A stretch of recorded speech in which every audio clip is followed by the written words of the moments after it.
Welcome to the Unshakable Hope podcast, where real life intersects redeeming love. I'm Kelly Hall, and this is where we wrestle through faith questions such as how do I trust God's heart when his ways and delays are breaking mine? We'll hear from people just like you and me who have experienced God's faithfulness when life didn't unfold as they expected. My prayer is that God would renew our hope in his word and his love through these conversations.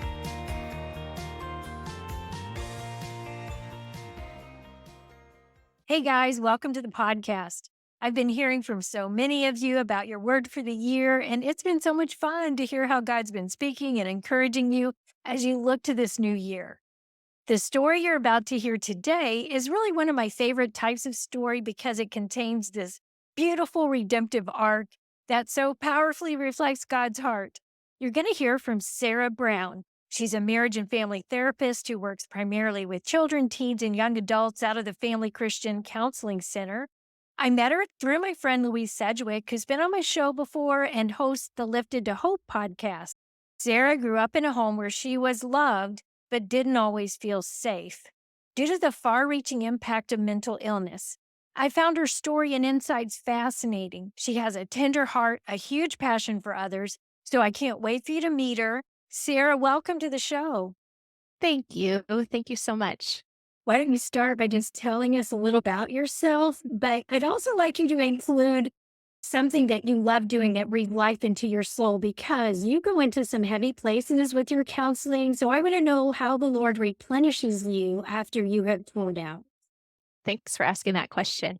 A little bit about me is I have been married for 22 years. I have 4 kids, 3 boys and 1 girl, starting to become adults. So I have a 20-year-old and I have an 18-year-old, a 16-year-old, and a 12-year-old.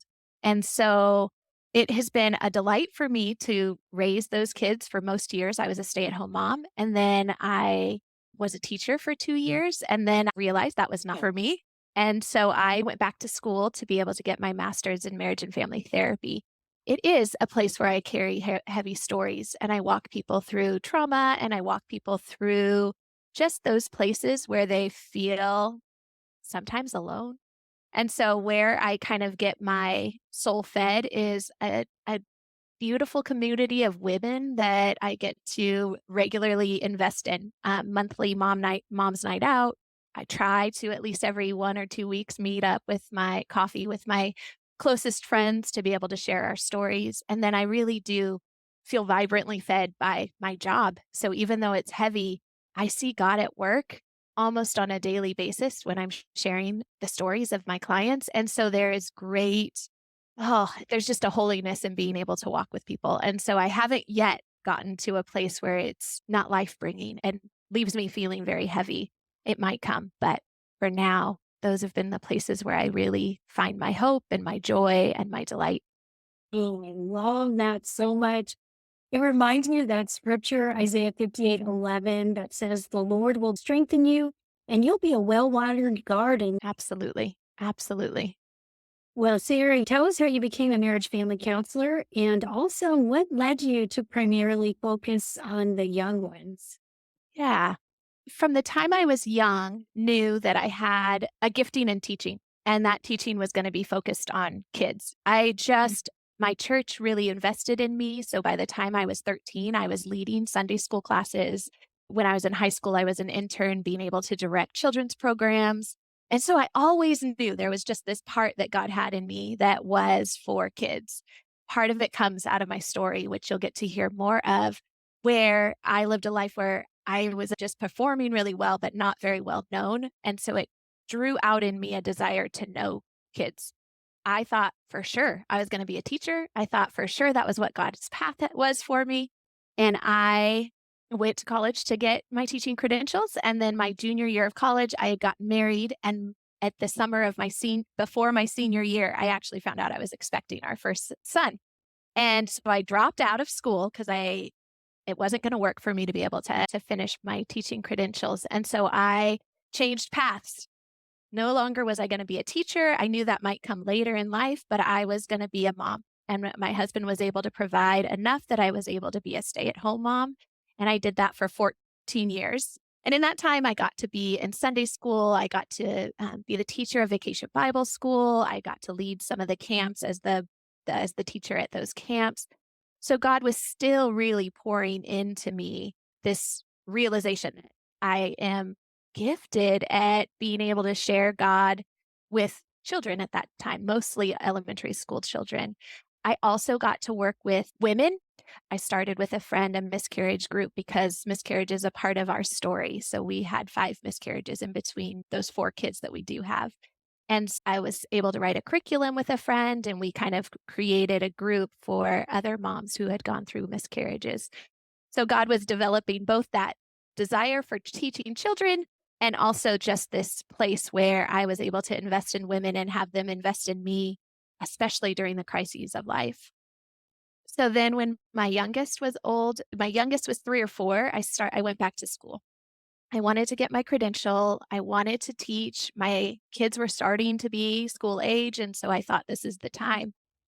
And I finished and I taught, and it was so difficult. Mhm. Teachers, you guys are amazing. If there's any teachers listening, oh my goodness, I love kids. And I worked in a Title I school, which means that most of the kids were under the poverty level or at poverty level. And so I found that I just wanted to be able to love these kids well. But when I had 30 with all their needs in a classroom and I was expected to teach them math and social studies and reading and writing, and I was like, these kids need something so much more for their life to be able to for dynamics to change, for their life circumstances to change. They need heart change. They really need Jesus. And in a classroom at a public school, I get to be a light for Jesus, but I don't get to really share him the same way that I got to when I taught Sunday school, when I taught Vacation Bible School. So I taught for 2 years and it sucked my soul out of me. And I couldn't keep doing it because I see the kids and I go, this kid needs me and he needs me for more than what I can offer at school. So I left, didn't quite know what I was going to do. I homeschooled my daughter for a year and then COVID hit. So it was 2020. And I had a friend who was a teacher for 18 years and she had just started a program to become a therapist. And I went, my eyes blew up, like my whole head blew up of I could do that. I could do that.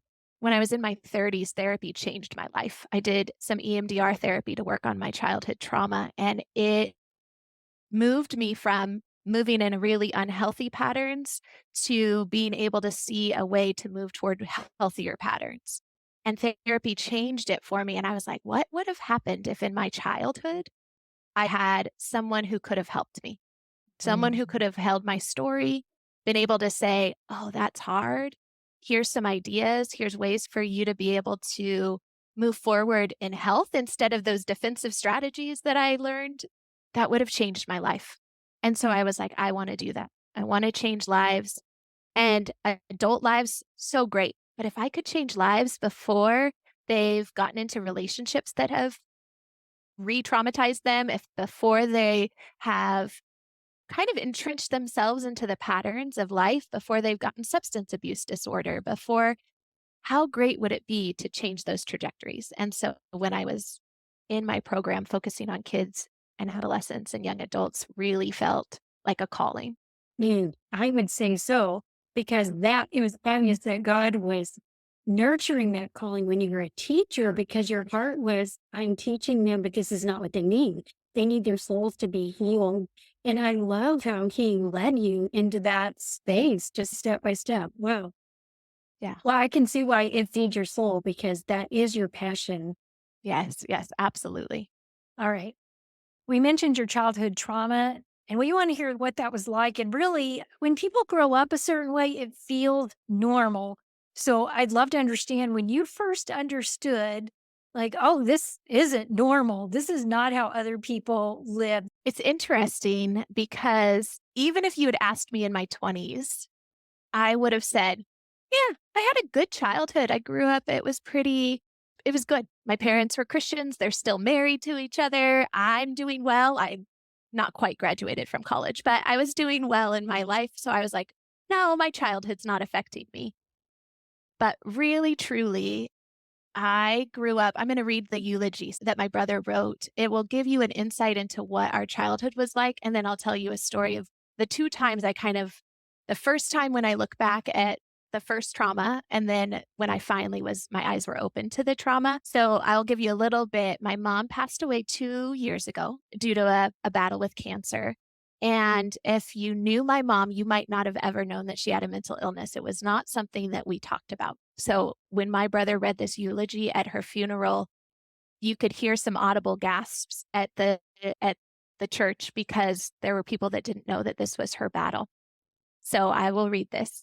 My sister and I had what I would call a non-traditional childhood. My mother struggled with schizophrenia all her life. To us, schizophrenia was the monster under our beds. When mom wasn't medicated, her brain raced and life became a bit manic. When she was medicated, her brain crawled and she seemed sedated. As a young boy, and even as a young man, I felt cheated. I often wished my mother was more like the mothers of my friends. But as I matured and had a family of my own, I came to realize how lucky I was. My mother fought a battle with herself every day. There probably wasn't a single day where my mother woke up feeling in control, but she never gave in. She got up every morning and took care of us.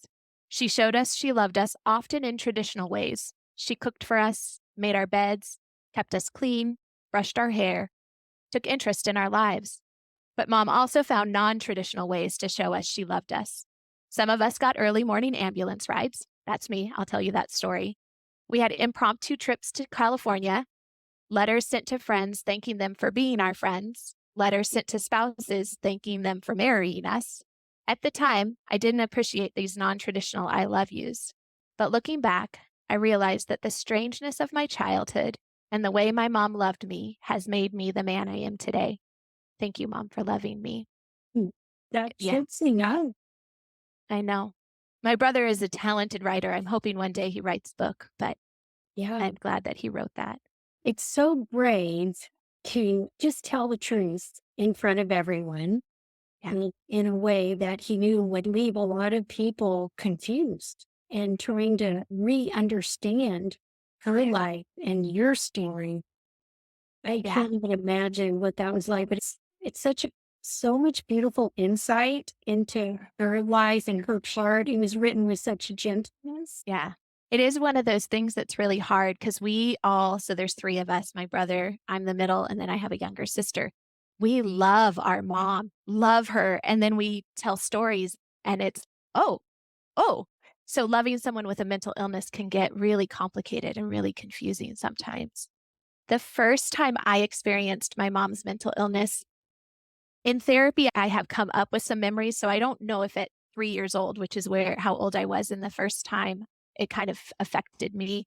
If I really was aware of her mental illness, I doubt it. But as I now repaint my childhood, I go, "Oh, here's one of the places where my defensive has come in." So when I was 3, my mom woke me up one night and she had called the police or the ambulance. So she had called the hospital and she told me, she goes, "Sarah, you're not breathing right." And even at 3, I can kind of remember going, I'm fine. I'm breathing fine. And I remember being in the ambulance and having oxygen put in my nose. And again, at 3 years old, going, I'm fine. I'm fine. What's going on? Why do I have to go to the hospital? Why is this happening to me? Because I know I'm fine, but it's my mom.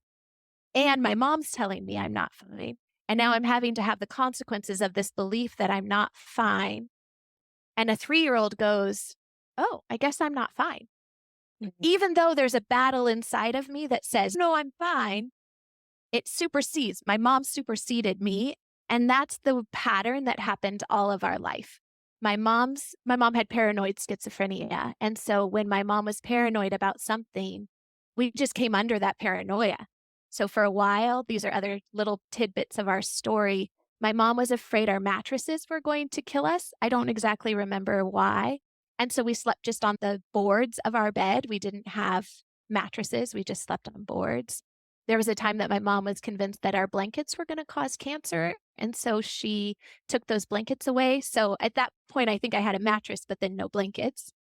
And so there was just this, I love you, but nothing made sense in the fact that I was now sleeping on boards and all of my friends had mattresses. And I knew that mattresses weren't going to kill me, but I couldn't insist on what was true. I had to just come under what my mom was afraid of. When I was 3, I know that's been significant. There was a story that I told myself of, it doesn't matter what I believe or it doesn't matter what's true. It just matters what other people around me need, and I'm going to meet their needs. Mm. I talked to my mom about that ambulance trip in my adulthood. I asked her about it before she had passed, and she goes, Sarah, I just needed to know that I could call the ambulance if I needed to. And so I became a part of her being able to go, I know I can do what I need to do to take care of these kids, which must have been a fear that she had, but it was at a cost of my own sense of reality. And that was really hard. Yeah. Yeah. And Mhm. then, Oh, go oh, ahead. the story of when I actually found out and knew that my mom was sick and that it was called schizophrenia was when I was 9 and my mom had stopped taking her medicine. So when, like my brother said in the eulogy, when she was medicated, she was just at a, like, just, she moved a little bit robotic. Her laughter was a little bit less. She was kind of muted.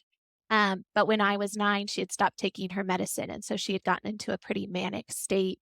So much so that we had an incident where my dad had finally gotten fed up with one of my mom's paranoias, the blanket one. So he was insisting that we could have blankets, and he locked us in the bedroom with the blanket, and my mom was outside. And my mom was terrified because we were now with blankets that were going to kill us. And so she just manically, this is a weird story to tell because if you know my mom, this would be so out of character, but she punched a hole in the wall and unlocked the door and was so mad at my dad. And so the police had to be called and my mom had to be taken to an institute and put in a place where they could force her to take her medicine for a while to get her back to a regular state.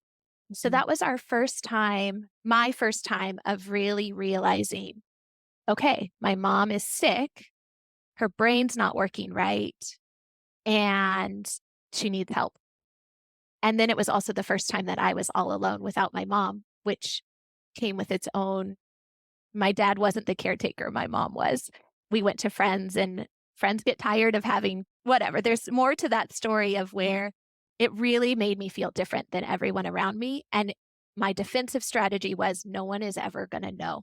I'm not going to tell anyone that this happened. I'm not going to talk to anyone anymore about my mom's schizophrenia. It makes me feel like they're going to look at me. At 9 years old, I knew my mom was sick and I was never going to tell anyone about it. Yeah. Well, you tell us what happened when you were 9. I remember your friend said something hurtful about that. Yeah. Well, just share that. Yeah. So the reason I decided to never tell anyone was my dad was working. So he was a faithful provider for our family and he was working every day. And when my mom wasn't home, we needed places to go. We had a lovely church family and I had a good best friend. And so I was going regularly to that best friend's house. And being kids and being only 9, at one point she wanted to do something different than have me at her house. And so she unkindly, but probably just because she was young, said something to the effect of, I hate that you have to come over here because your mom's so crazy. And Mhm. in that moment, the shame of having to need someone, the shame of having to feel like I'm a burden and I'm a burden because my mom's crazy changed my way of interacting with people. I really did close off. I really did say, I'm never gonna, my friends are never gonna think that I'm a burden. I will do whatever it takes to never be in this situation again.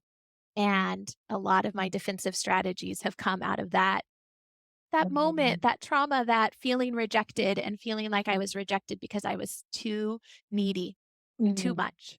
Yeah. I'm just curious if an adult had been there and witnessed this happening, is there anything an adult could have said? I mean, from your viewpoint now as a therapist, is there anything that could have been said that would have kept that moment from becoming such a shame point for a child? Yeah, I think if my family had been more open about it, and it had been something where they could even have just held the space for me of, "Oh, that's really hard, Sarah." man, that must have felt really rejecting, giving me words for what I was feeling inside because I was wrestling with it all internally with not expressing it out loud at all. If my dad or even someone from the church or someone could have just said, "Oh, that's so sad. I wish that didn't happen to you, Sarah." And that's not how everyone feels about it. It was just that moment. That would have been really helpful to me. But Mm. my dad didn't even tell his parents that my mom was schizophrenic. Dad didn't tell his family. So there was a top down secretiveness about my mom's schizophrenia that I just ended up coming under and going, I guess we don't talk about it. I guess people don't know. And that's the best way to do it. Yeah. So that's part of the shame was just the secrecy. Yeah, we don't talk about it. We don't talk about it with anyone. One of the gripping ways I heard you describe your situation is that you were loved but not safe. And I'd never heard that description before. Now, you've described a lot about why that was true, but I guess I would like you to explain a little bit more. When a child is growing up and there's this sense of, I never know what's going to happen in the next moment, I'm not in control of the situation, my voice doesn't matter. Is that the kind of not feeling safe you're talking about? Yeah. So I was kind of even in preparing for here, I was trying to wrap my head around the idea of safety. And I was just thinking about how we really do have physical safety and then we also have emotional safety. Mm. And those both need to be there in order for a sense of safety in yourself to be felt. And so I was thinking about that piece of my childhood.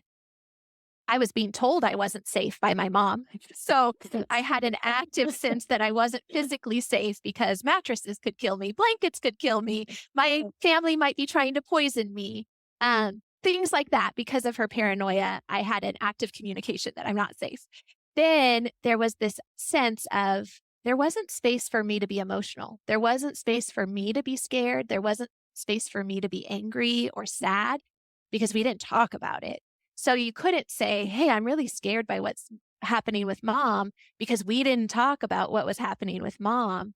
And so the where I really lacked safety was in that emotional ability to say, "This is what's going on internally for me. This is what's going on in my experience."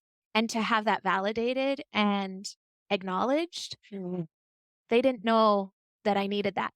And really, truly, one of the things that I've learned about schizophrenia is the things that someone who has schizophrenia, what helps them in their community is when people have don't express their emotions as strongly. So if you mute your emotions, you can help a schizophrenic not have as many ups and downs. And naturally, me and my family learned that if we stayed centered and stayed okay, mom didn't have as many highs and lows. We all did that. Okay, so you weren't free to process your emotions, you weren't free to state them, and that's always what brings healing. So you've explained how shame entered the picture.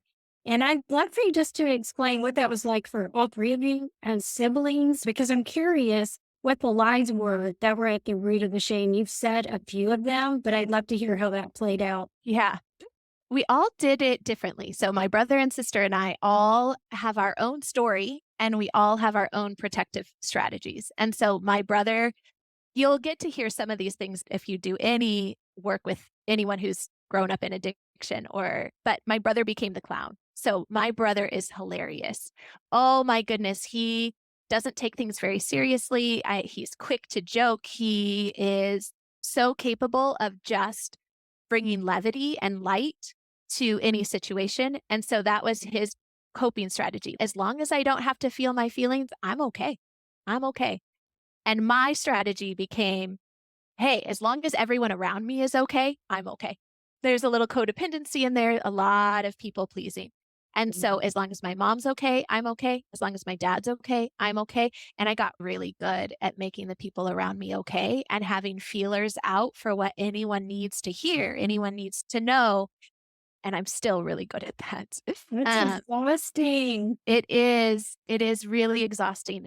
In one of my therapies, I just realized that I have these like Spider-Man is my favorite superhero, and I have a spidey sense that just moves out of my body. It would kind of like I had closed my eyes and just realized that there's all feelers that go out into the world And there were very few feelers that go into my internal experience.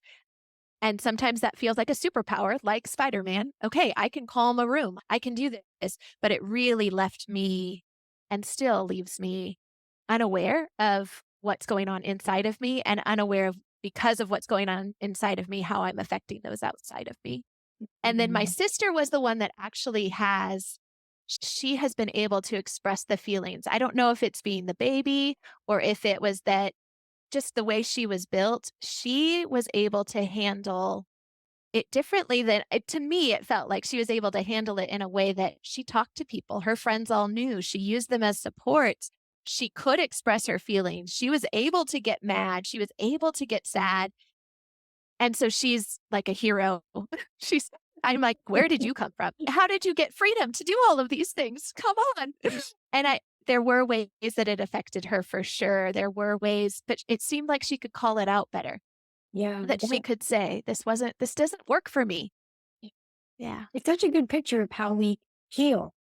Pay attention to your soul. Say it Yeah. out loud. Tell the truth, and then bring that before the Lord. Let Him deal with it. I know that unprocessed feelings just get stuffed, and that makes us react in ways that don't make sense. Yeah. As you walk through all of this, I want to know in your faith walk how you learned to trust God with all the suffering and if you were offended with Him, because that was a lot for a kid to go through. And at 20, you didn't even realize you needed healing.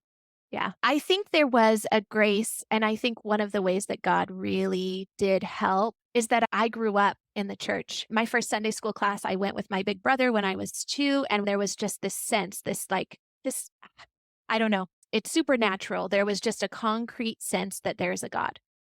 You'll hear that I wrestled with him, but at least from 2, and then when I asked him into my heart when I was 7, and through all of it, there was just this reliance on the fact that there was a God and that this was something that was like it was felt in my soul that he existed. So I never questioned that and still haven't to this day questioned that. Now, I've questioned if he's good and I've questioned if he's for me. There's a sense when you go through something as hard as that where you're like, "God, how do you call this good? And you were the only one that had the power to change this, and you didn't." When I was a kid, I didn't question as much. I got told and I just believed. Got told and I just believed. It was what was gonna make everyone around me feel better is if I believed and if I honored and followed God's plan. God and I had a deal with God. God probably wasn't so much on board, but I was like, "Okay, God, I'm going to do these things. I'm not going to do these things, and you're going to give me a good life." So from a young age, it was like, "Okay, you don't want me to do that? Cuss? Well, I won't do that. You don't want me to lie? I won't lie. I'll be real honest. You don't want me to do all of that. Okay, God, not doing that. Okay, you want me to read my Bible. You want me to be able to live out of my gifting. You want me to do these things. I got it. So, God, you got to give me a good life." So And you it, equals A plus B equals C formulaic approach to theology. yep. And so I'm sure God was on board with that. At least from the time I was a child, I was like, I got it. God and I got a deal and things are going to go well. So really it took into my adulthood and suffering in my adulthood for me to question God's goodness and question his faithfulness. When I was 23, we had our first miscarriage and we lost a little one. His name was Elijah, and we lost him at 18 weeks. And so it was a pretty significant loss in my adulthood. And I, previous to that, thought my A plus B equals C was going super well. And it was the first time I kind of had to come to grips with, oh, this A plus B thing isn't working. So, God, I need you to show up in a way that is different than you and I have experienced with each other because I am so mad at you. And at this time, I still wasn't thinking about my childhood. I thought, I did well. I survived it fine. It was fine. So at 23, the first big trauma that made me go, this didn't feel like God's for me, was losing Elijah. And so honestly, I had to draw really close to God and let him see my anger, let him see my sadness, which was probably the first time that I got in touch with those feelings and was willing to let him see. And I let one friend in. And my husband got to see some of it, but I let one friend in. She got to see it for a moment. she actually tells a story where she goes, Sarah, you cried for one moment, and I asked you a question, what happened? Do they know what happened? And you shut off your tears and you never cried with me again. So I got a Mhm. moment, a very small moment where I expressed my feelings with her, but I really had to cry out to God, and I really had to wrestle. And then we didn't get pregnant right away again, and I wanted to. It took us 9 months before we got pregnant again, and I was so mad because in my mind, I could have had Elijah and gotten pregnant again so that I'd have my next one. It was like, God, you had to have made this worth it, that this next child, which is my daughter Ella, couldn't have happened if I hadn't lost Elijah. And I know timeline things like, but in my mind, I was like, God, prove to me you have something better or something good. And it felt like I wasn't pregnant by the time my due date came. Yeah. Yeah. And it felt like God wasn't going to redeem it. And now I have years that I get to look back and I get to hold my daughter Ella and I go, Ella wouldn't have been here. Zane wouldn't be here. Indy, my son, my youngest, wouldn't be here if not for the loss of Elijah. And I see that there was a plan. But in those moments, I was like, God, this doesn't seem fair. God gave me a promise as I was reading and really diving in with him. I read the story of Abraham and Sarah, and God said, you'll have a child within a year. I tell my husband this, and he kind of missed the mark, Sarah, but on October 11th, which was the due date for Elijah, God gave me that promise. You'll have a daughter or you'll have a child within a year. And my daughter was born 1 year and 8 days later. So it Mm. wasn't quite within the year, but she's October 19th, a year after where Elijah would have been born. And so there was getting to see his promise fulfilled and that he was willing to even give me that assurance. He spoke to me. He called me his daughter. He called me worthy. He called me and said, I know this is hard. I know that this is painful. I know that you don't trust me, but I'm going to give you a promise that you can rely on. And it just developed some of my faith. I think that when we experience God's personal love for us, it heals our hearts. That's Yeah. what we need. We need to tell him what's hurting and we need him to speak to us about those places in our heart. We need him to deal with those tough questions we're experiencing and we feel seen, heard, loved, Yes. affirmed. Yes. Yes. Absolutely. That's just beautiful. Thank you for sharing that.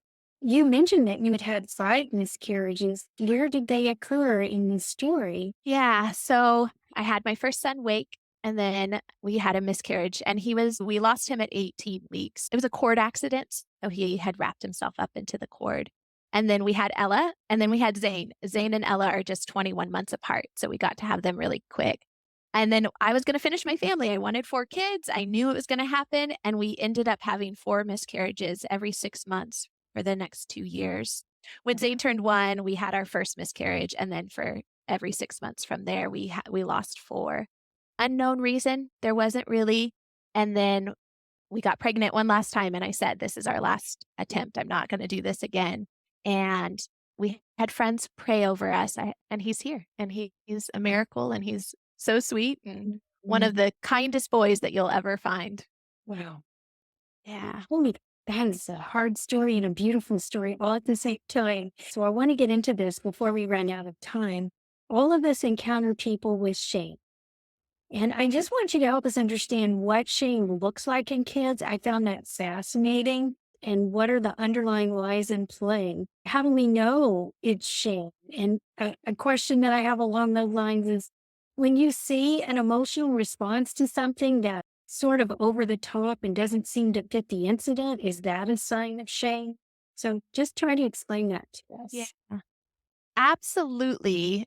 Over the top emotional reactions are typically out of shame or fear. Those are going to be your two places where kids, especially, react out of. It's hard because it comes out as anger a lot and it comes out as like behavior that you have to stop. Like they can't do what they're doing. But if you understand that underneath it is there's a need that needs to be met, there's a story they're telling themselves. When I work with clients, I call it an unhelpful thought. So I'm stupid. I'm too much. I'm not enough. I'm not loved. kids start to tell themselves those unhelpful thoughts.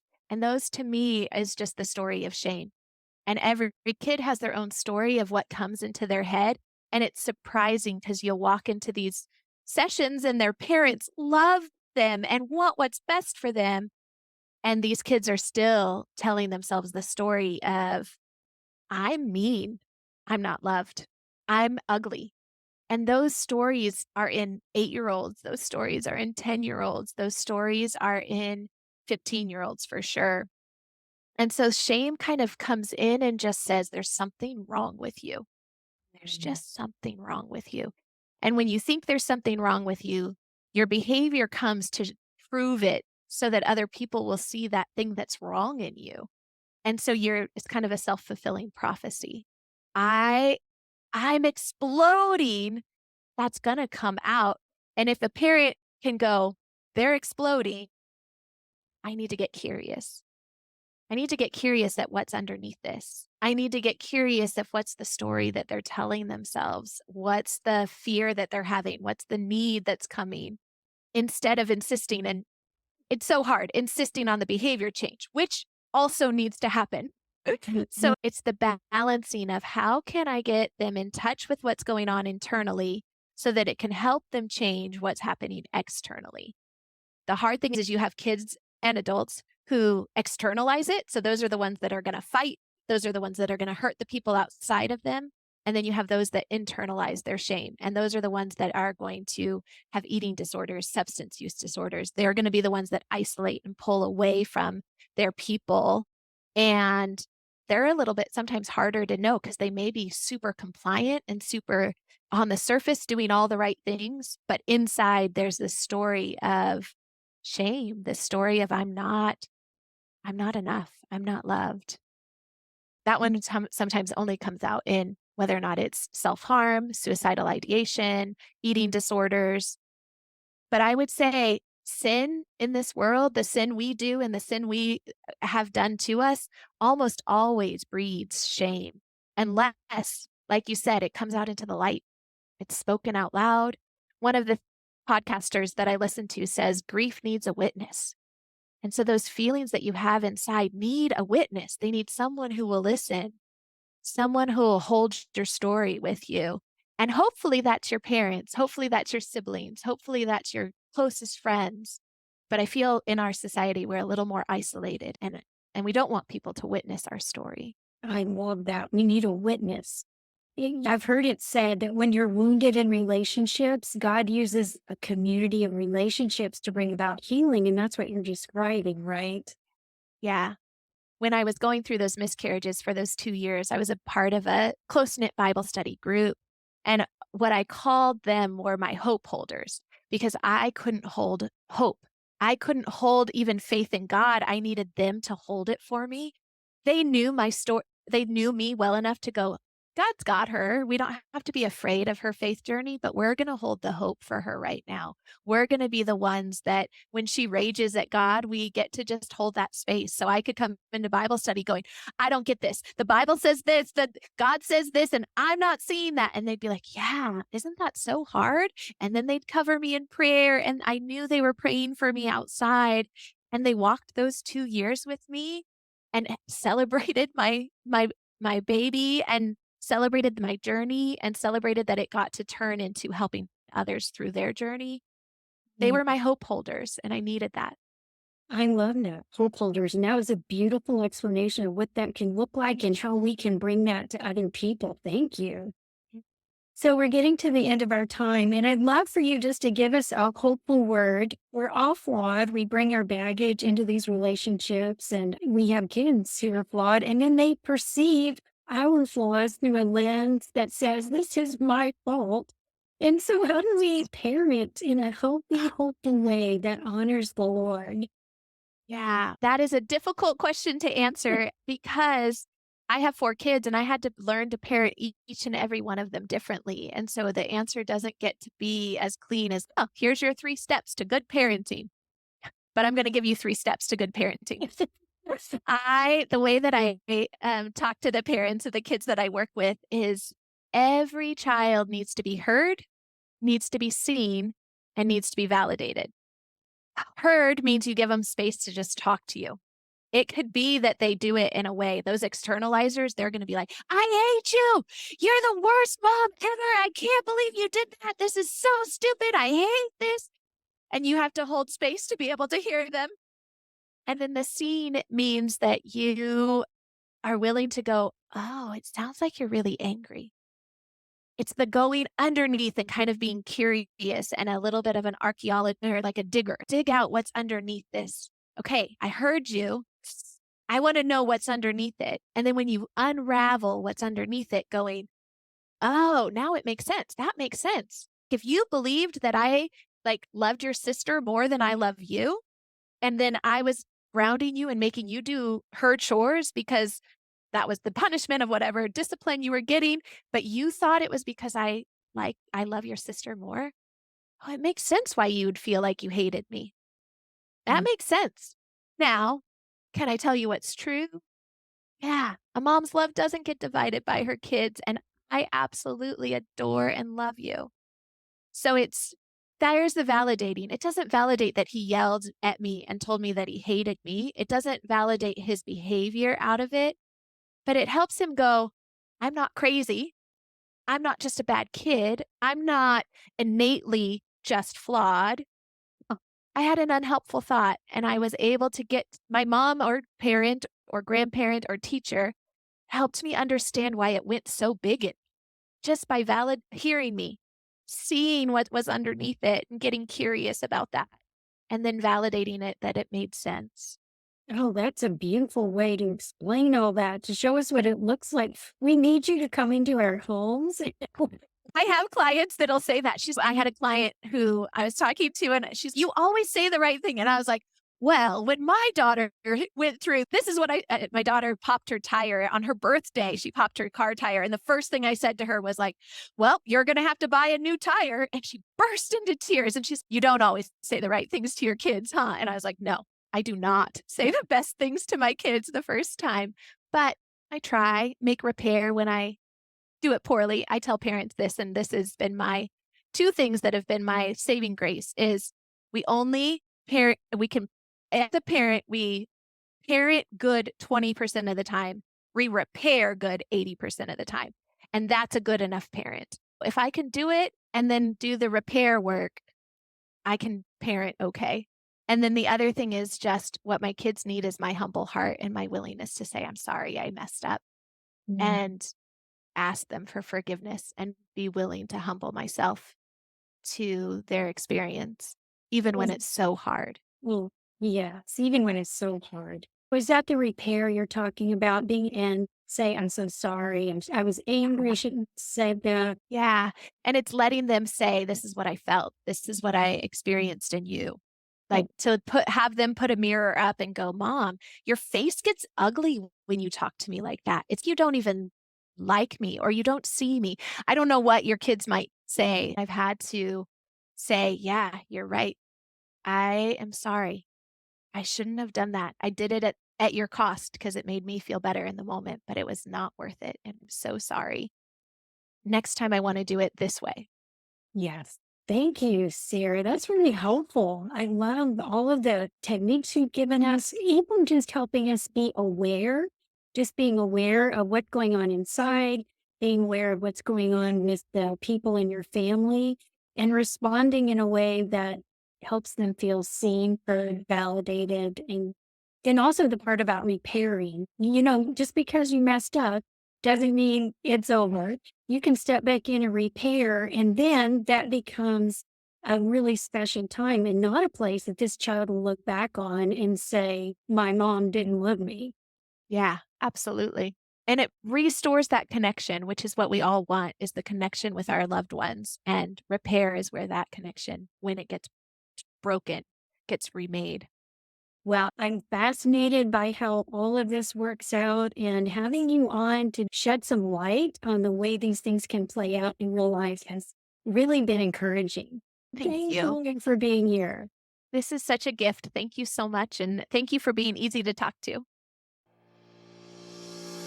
If you were encouraged in your faith today, It'd be great if you'd help get the word out by subscribing, sharing with a friend, or leaving a review. I'd love to hear from you. You can reach out through my website, kellyhall.org, and pick up some free resources while you're there. Thanks for listening to the Unshakable Hope Podcast.